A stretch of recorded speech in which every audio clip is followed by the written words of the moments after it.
Peter D. Hi Don, what was Gorilla Monsoon's role backstage and did you have much to do with him?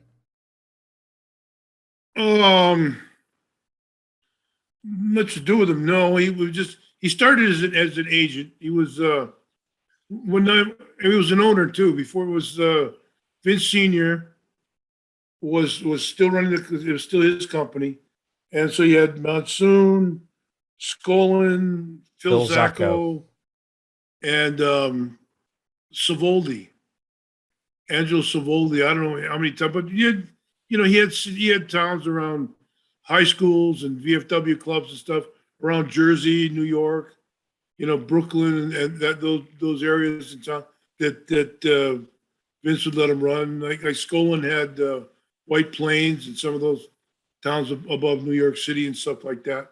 So Monsoon started. He was an agent and a contributor. He was a major part of the office and a major before he got into the announcing. And he was big around Philadelphia. But when I first run through there, he was pretty much just an agent, take care of his the portion of the shows he had. And like I say, he had Philadelphia and Boston. He had a big, had a big push in those southernish type of cities, south of New York City and New Jersey. That he had a lot of influence, and then gradually, he became an announcer and color man, and interviewer, and he grew into that role afterwards. That was after he sold out to Vince Jr. I always liked that he was billed as like a wild man from was it Manchuria where he was meant to be Yeah, from? yeah. And it's like he was a wild man. He never spoke. Or he might have growled or whatever. And then he retired, and all of a sudden he was a well-spoken, erudite commentator. All of a sudden, that must have thrown a few people off at least.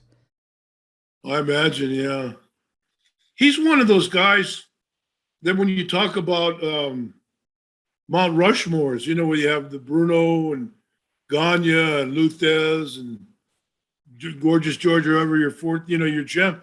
You've got to have an opposing Mount Rushmore for the guys, the Killer Kowalskis and the Gorilla Monsoons and the other guys that made these guys, that made Bruno and stuff. How many Bruno and Monsoon and Bruno and Kowalski, and those are legendary feuds that go back through the '60s and late '50s and '60s. Those are the feuds that made Bruno. That what Bruno is. So yeah, I think you have to go to an alternate universe, a parallel universe to put Mount Rushmores up of heels and stuff that created these guys. He was told to go to jobbers. There wouldn't be any superstars. There weren't any guys to they frown on the word jobber now. They call it enhancement talent. Enhancement talent, yeah. But basically, I was a jobber. Hell, when I was a champion and a main eventer. But I was basically a jobber for Hogan or the promoter or whoever was coming in, and I was one of the top heels of the territory. Everybody's a jobber. The only one not doing jobs is Vince, and then he put over Stone Cold to make more money. So Yeah, but you jobbed your way all the way to the bank as well, so it's hardly like the worst job in the world.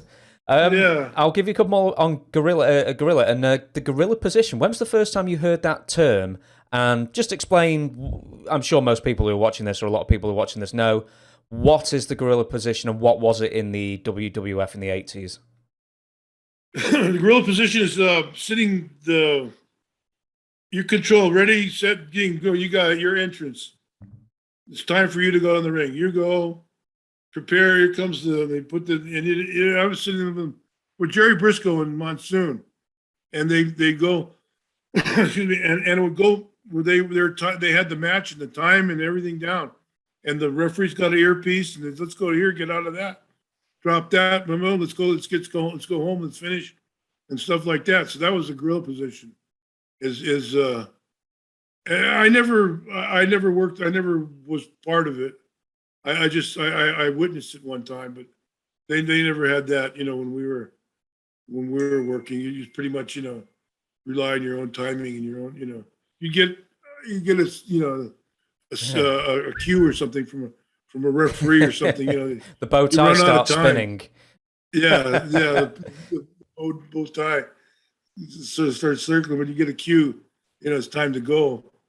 Or, you're gone too far. Or hurry up, or getting close. But it was never, one-on-one.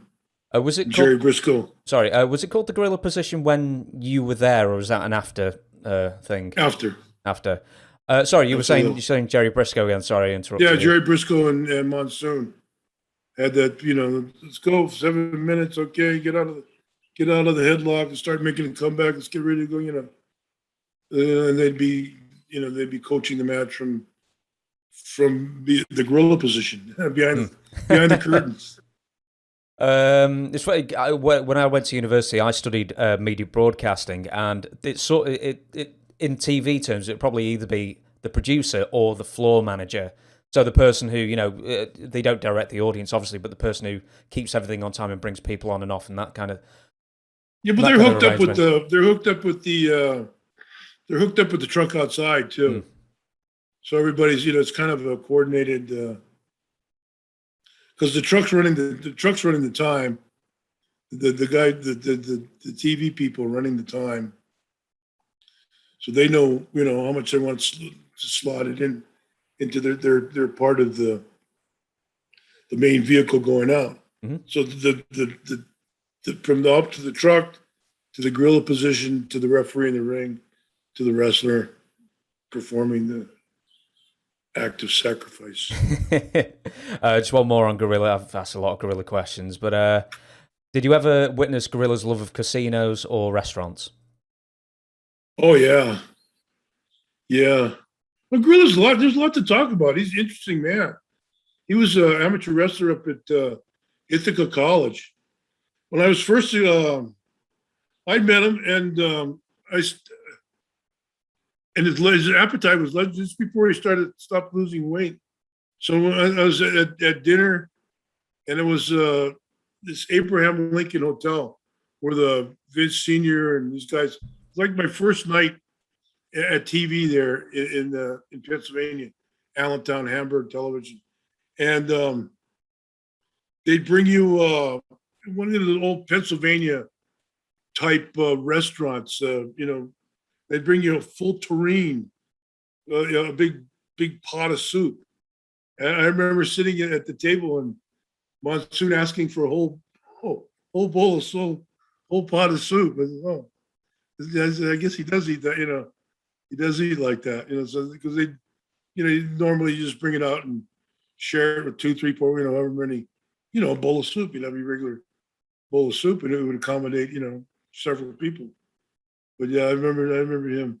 And he was he played Baccarat. Yeah, I remember like Bond.